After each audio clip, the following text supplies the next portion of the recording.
Tonight, cuteness overload in the studio. We'll talk about the Tigers, the Jags, and pro football. Cleve Dunn puts me and Brandy Harris to work for free in Washington, of all places. But we'll begin with a conversation with our school superintendent. Roll it, Scott.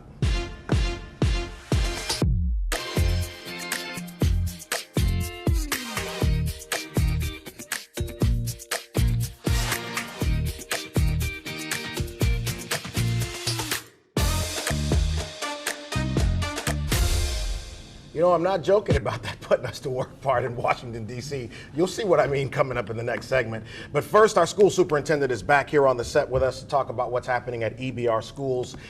Since the last time you were here, you have given your plan to the public about what's going to happen with transportation here in the district, and you've had an 18-hour school board meeting one night and other meetings since then. So for those who have not been initiated to the information, what is the plan? Yeah, so right now, as you know, I made a proposal to change the times the board approved for us to bring back elementary transfers, and so we're doing that. And then we've had new routing systems that we put in, which started actually on Monday, September 11th. And so, you know, once you put in new stuff, it takes a couple of days for it to work. Yeah. We're working on collection points for schools that are selective schools. Those are schools that are kind of like magnet schools because kids are coming across the parish. Mm-hmm. We also have our neighborhood schools we're working through. And so right now, what we've been doing is trying to make sure that these new routes are given time to work and implemented. We still have the challenge of bus drivers. I mean, we without bus drivers, no matter what you do, you still have a set of challenges. So we're trying to work through that. We've also been consolidating routes, which is important. We've been also purchasing new buses as well as leasing buses. So we've had a lot of progress there. Even in our hiring that we've done with bus drivers, we had a fair that was a couple of days ago. We've already hired 22 new bus drivers to add on to the fleet, but you know, we had over 100 vacancies. That's what I was going to ask you. So you're still down about 80 drivers? That's correct. Yeah. So you know, it's just going to take some time. It's going to, and then we also are working right now. Just yesterday, I met with the parent advisory group with working on collection points, where you know we can get a group of parents work together and say, hey, this is a site to pick up. They give us that recommendation, and we can send a bus that's there to actually pick up kids. Tell me how this creates efficiency. How do you? Because you're down 80 buses, you've got to address the issue, you got to get the kids in the classroom. Yeah. How does this plan create efficiency? Yeah, I mean, the goal all the time is to get kids to school.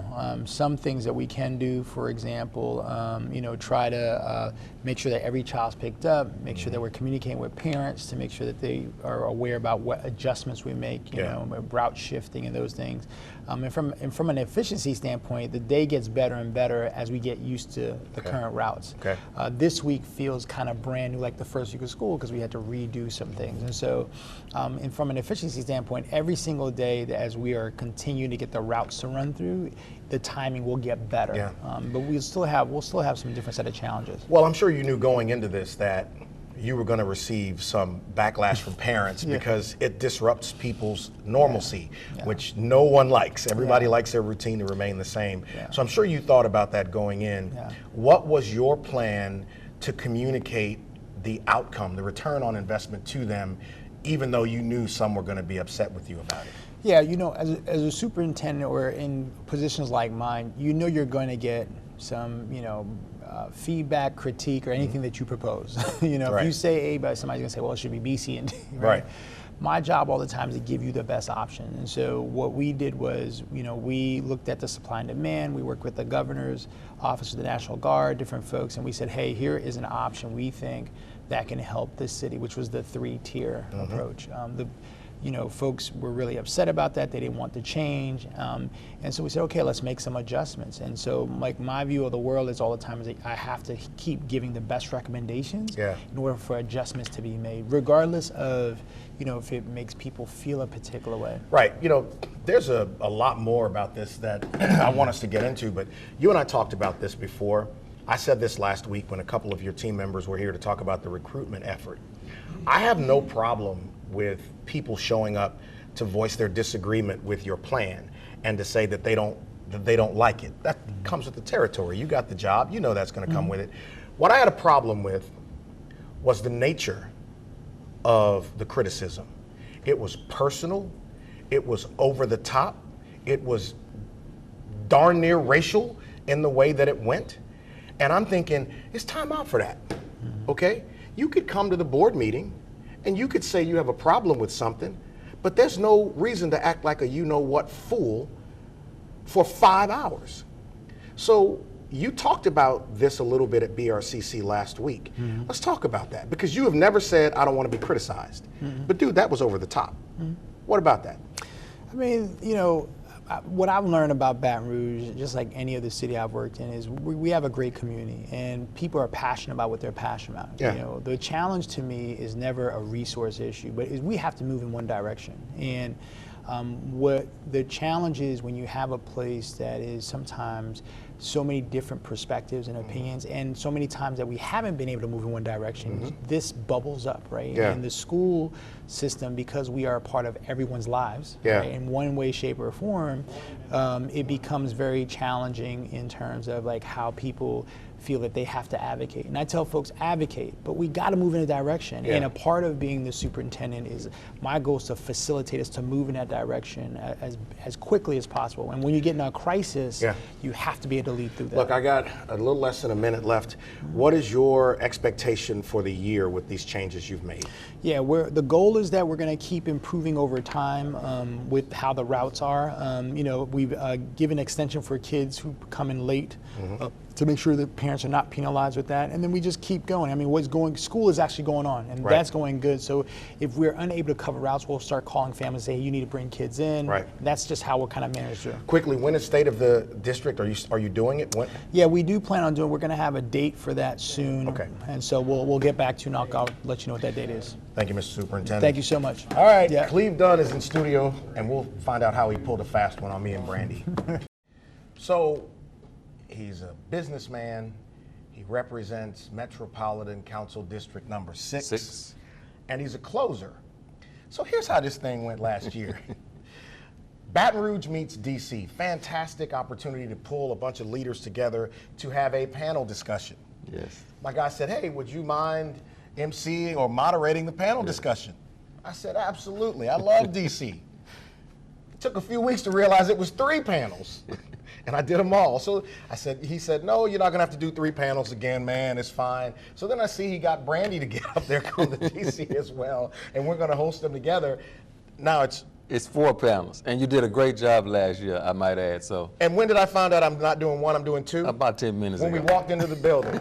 Brother, you know what, man? That's why you're my guy. So let's talk about DC meets Baton Rouge, or Baton Rouge meets DC. Baton Rouge meets DC. It was a great exchange of information last year. So what's your goal behind doing this? And as we see on the screen, it's a number of leaders from the city and the region who are going to be there. What's the goal? So, you know, I've been going to the Legislative Black Caucus Conference for about 10 years now. Okay. And it's a collective of individuals from all over the country and the world dedicated to empowering underserved communities, black and brown communities, through policy, through economic development, through advocacy and things of that nature.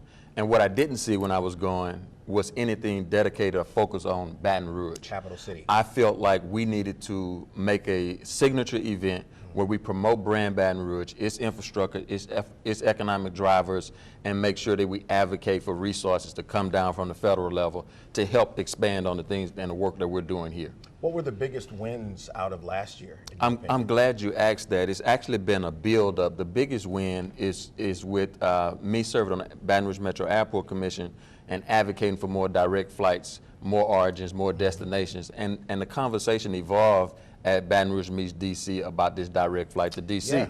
We was able to engage American Airlines, work with our federal partners, and Congressman Garrett Graves got us some resources, our state partners and State Rep Ted James, and the mayor's office and Mayor Sharon Weston Broome, and all of those resources together put our heads in a room, and we got that direct flight. So it's so interesting you say that. I tell people about this and then DC Mardi Gras, that outside of some of the mixers and events that happen there, it's a great business networking opportunity. This was September of last year? The last year's, yes, so every year in September. So September of last year, And it was announced in January of this year. That's how fast Yes. that all came together. Came together. Any goals on the dartboard for this year? Well, the goal is always to get in the room and have those conversations. Not only do we have Baton Rouge stakeholders and citizens come, but we've had other congressional members come. Right. And that's key when you advocating as a member of Congress or a council person or a state legislator to get resources in your community. Right. You need votes and support from your colleagues. Right. So for them to meet a Clay Young, meet a Sharon Weston Broome, meet some of the other stakeholders, look at the project, touch the project, feel the project, get a better understanding of the city and what our goals are, then they can say, yes, I can support that. I can support you in that, Congressman Grave. I can support you in that, Congressman Carter. I can support you in that, and help get those resources to Baton It's so Rouge. amazing because you travel a lot too. People outside have so many glowing things to say about our city, but you look around here and so many people have nothing positive to say. And I just marvel at that. And going to D.C., there's always positive talk about what's going on in Baton Rouge. Why do you think that is?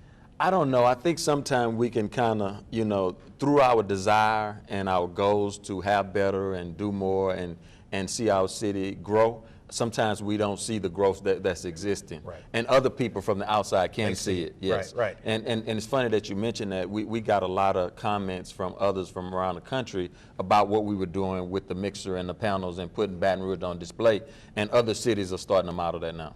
Now, for somebody who is sitting at home watching and saying, look, I could go up to D.C. to witness these conversations, if you can get in the room, it's open for people to come in? It's open. There's an Eventbrite. We'll get the link to you to put on the screen when this airs, so you can definitely come. And we could have this conversation in Baton Rouge.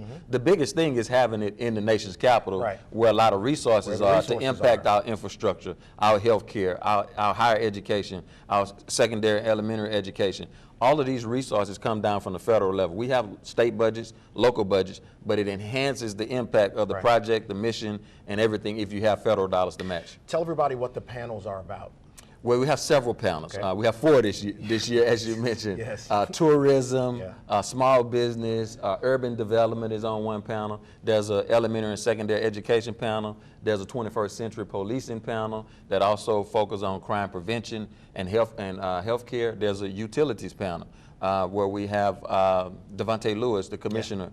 He's going to be a part of that. So there are multiple panels. We have about 40 stakeholders, business, and political appointed and elected leaders participating. Oh, it's a big deal. It's about to be a close sibling to DC Mardi Gras. Yes. Because of everything that happens there. So anyway, it's going to be next Thursday. Yes. We'll report about it the week after that and see if we can keep it to 2 panels. Does Brandy know she's doing 2 panels? She knows she's doing 2 panels. Okay. You just found out. I just found out. It's going to be at the Gathering Spot, DC. The Gathering Spot. I can't wait. Afterwards, there was a mixer and everybody had dialogue about it. It was fantastic. So I'll see you in DC. Thanks for doing this. All right, Matt Moscona is on set next.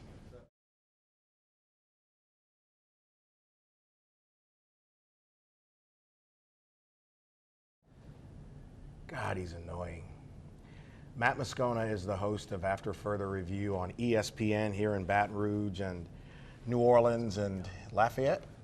Lafayette, Lake Charles, Alexandria, all over the place. Yep.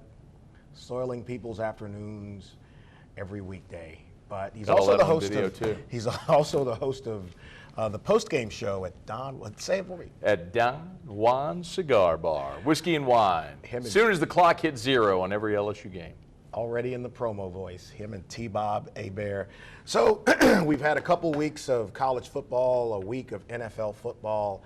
Outside of the, well, there are kids in the room. Outside of the fact that LSU did not look very well in week 1, and the Jags didn't look too well in week 1 or 2 for that matter. Biggest surprise? I would say the biggest surprise is actually not necessarily with LSU. It's probably more so the fact that the SEC kind of stinks this year. The best win that the league has so far out of conference has got to be Ole Miss beating Tulane. Only ranked win in non-conference. A&M lost to Miami, Bama lost to Texas, LSU lost to Florida State, South Carolina lost to North Carolina, Florida lost at Utah. You had a lot of high-profile non-conference games. The league's just not very good this year. So there is a chance that LSU could still finish the year with only 2 or 3 losses. I mean, you could see a path where that happens, right? I could see a path where they finish 11-1. I could. LSU will be favored in every game they play this year except for the road game at Bama. Yeah. And if you watch them against Texas, they didn't look great. Now, the flip side of it is LSU's got its issues too. Yeah. But everybody in the West this year is flawed. So are you optimistic? Well, you're always Oh, optimistic. I'm an optimist by nature, Clay. You know what Here's what don't I lie say. to people. I Let me ask am. the question a different way. I don't Okay. need you lying to the audience. I'm an optimistic realist. I love to believe in people and that things are going to go well, but I'm also a realist. If I think they're going to lose, I'm going to tell you they're going to lose. That's why you keep inviting me back. No, I don't know why I keep doing that. Me I'm glutton either. for punishment. No. Being an optimist is not the question. The question is, do you believe they will turn it around? And if so, how? So I do, because I think they're solid everywhere except in the secondary. Okay. And with respect to the Florida State game, there's two things. Number one, we have got to acknowledge Florida State is a very good football team. They were great on both lines of scrimmage. They've got a sixth-year senior at quarterback. They got 2 wide receivers that are mocked in the first round. They are a really good team. Yeah. Okay, that's one. 2, LSU was winning at halftime. Yeah. LSU had 2 possessions inside the 10-yard line where they came away with no points. Yeah. Play a cleaner first half, and you're probably up 17 at half. Completely different story. So, now look, the fact that they wilted in the fourth quarter is very concerning. Yeah. The secondary is an issue. All that's very legit, but there are positives that came out of the game, too. Can Coach Dooley survive? People are turning on him on the yard here a little bit. The first 2 games at Southern and just the way it's gone. That's a question, I think, from an administrative standpoint of how much length do you want to give a coach, how much opportunity. And in year 2, it's way too premature to have those conversations. Yeah. So the key at Southern, I would say, is the same with every in-state school. Take advantage of a fertile recruiting base in this state where LSU can't sign everybody. Right. You can go recruit the Baton Rouge area where there's great high school football play within a 40-mile radius of that campus and get great players that aren't going to be SEC players that can build your roster. And it's all the great Southern teams in the past have been made up of kids from the state. They'll do it again. Listen, I'm rooting for success in the Classic. All right, I got a minute left. Coach Prime. Love it. Your thoughts? I'm not surprised. I don't get much right. One thing I got right Did that dude just say? is I nailed Colorado. Listen, we sat here and talked about it, Clay. Deion Sanders got the Jackson State job because he's Deion Sanders. Sure. Okay, and it was a brilliant marketing move. He got the Colorado job because dude can coach. Yeah. When he said, "I'm bringing my luggage with me," and it's Louis. He wasn't messing around. Shedeur Sanders is a projected first-round pick now. Travis Hunter is special as well. So I'll get you back after about. Go ahead. Deion will be in the SEC in 2 years. We'll put that on wax. In a couple years, after we've done 3 weeks of NFL football, I want you to come back to talk about the NFL football. Would love to. Week 1 doesn't really count yet. It's preseason game 4. All right, cuteness overload in the studio, and I'm not talking about him. You'll see what I mean next. This weekend marks the 1-year anniversary of the murder of Allie Rice. As most of you know who watch the show, we honor Allie Rice and Devin Page Jr. on our set with photos of both of them. Allie's family is having an event this weekend and then something again on Tuesday. Our prayers are with her family and the families of all victims of gun violence here in our city and, of course, across our country. I want to switch to something that's more positive. 2 of my favorite young ladies are here with us on set. I told you a cuteness overload is happening here, and as soon as we were able to get Matt Moscona out of the room, it went up a little bit more. So Paris, Peyton, how are y'all? Good. Good. How was the summer? How'd you was say the amazing. summer was? You said it was Extraordinary. extraordinary. So what y'all do this summer? Well, one thing that we did this summer was mostly hang out with our cousins, Yeah. go swimming, we'll go to the pool. I think we did a TV show, or was it a commercial? We did a Hawaiian bread commercial with Peyton Manning and his brother Eli. Really? So that's the thing with these 2 young ladies. They're both actresses. They were here before. We talked about the show on ABC, and you did how was that working with Eli and Peyton? It was fun. It was you fun? could say that it was different. It was different? Who's the funniest one between the 2 of them? Peyton. Peyton's the funniest?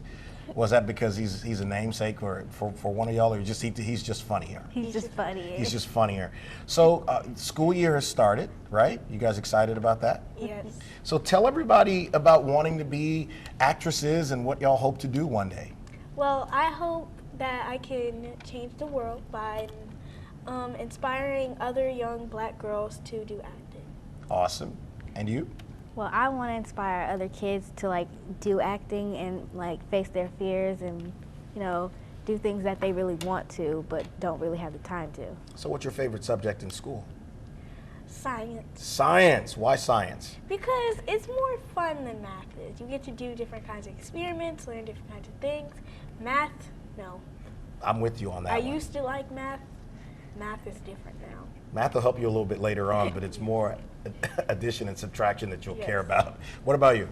Well, my favorite subject would be math and art. Math and art. Why? Well, I love art. I am very creative. I get my creative experience from my mom, and we do a lot of like art in class, and I draw even when I like don't have to. Have you guys done any football games yet? Um, Do y'all like sports at all? yes. Yes. Okay, do you like football? Okay, then what's your favorite sport? My favorite sport would be basketball. Basketball. And I like soccer. soccer. Who's your favorite basketball player? LeBron James. Shocker. And all right, your favorite? Ronaldo. Ronaldo. Yes. Wow. Okay. That's interesting. So, you know, you guys are always so polite and positive, and you set such a good example at such a young age. And it's great to see y'all doing that. Do you ever think about the fact that people are watching y'all and how you guys behave when you're out? I never thought of it. Never thought about it? No, not really. I just try to be as normal as possible. Are there any actors or actresses that you guys would love to work with one day? I'll let Paris go first because I gotta think about that. Who's that? Well, one person would be Beyonce if she ever did a TV show. If she ever did a TV show, she's got a lot going on. I got some other fellas here. Come on up here, boys. So, you know, I told you cuteness overload was happening here. So, godsons, like triplet boys. Kyan, Cayman, Cohen, and their little brother, Kason, who's almost as big as, can you see them all? Come around here. These fellas are in school here in EBR, and they came to visit the set today. Chrissy, their mom, brought them here to be with us on TV with Paris and Peyton. You guys all right?